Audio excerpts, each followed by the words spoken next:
മോഡലും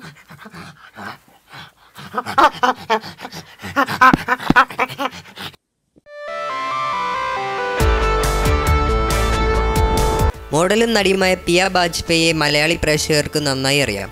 പൃഥ്വിരാജിൻ്റെ മാസ്റ്റേഴ്സ്, ജയസൂര്യ നായകനായ ആമയും മുയലും എന്നീ ചിത്രങ്ങളിൽ പിയ ബാജ്പേയിയെ മലയാളികൾ കണ്ടിട്ടുണ്ട്. ബോളിവുഡ് ചിത്രങ്ങളിൽ ഇപ്പോൾ അഭിനയിച്ചുകൊണ്ടിരിക്കുന്ന പിയ തമിഴ്, തെലുങ്ക് സിനിമ ഇൻഡസ്ട്രിയിലെ സജീവ സാന്നിധ്യമാണ്. വെങ്കട് പ്രഭു സംവിധാനം ചെയ്ത ഗോവ എന്ന ചിത്രത്തിലെ റോഷ്നി എന്ന കഥാപാത്രവും KV ആനന്ദ് സംവിധാനം ചെയ്ത കോ എന്ന തമിഴ് സിനിമയിലെ സരോ കഥാപാത്രത്തിലൂടെയാണ് നടി തെന്നിന്ത്യൻ സിനിമയിൽ അറിയപ്പെടുന്നത്. ഇപ്പോഴിതാ ബോളിവുഡ് അരങ്ങേറ്റത്തിന് ശേഷം നടിയുടെ ഏറ്റവും ഹോട്ട് ചിത്രങ്ങൾ സോഷ്യൽ മീഡിയയിൽ വൈറലാകുന്നു. നടി തന്നെയാണ് ചിത്രങ്ങൾ ഇൻസ്റ്റാഗ്രാമിലൂടെ പുറത്തുവിട്ടത്. കഠിനാധ്വാനത്തിലൂടെയാണ് നടി പിയ സിനിമയിൽ ചൂടുറപ്പിച്ചത്. ഇപ്പോൾ തെന്നിന്ത്യൻ സിനിമയിലെ സജീവ സാന്നിധ്യമായി മാറിയിരിക്കുകയാണ് പിയ.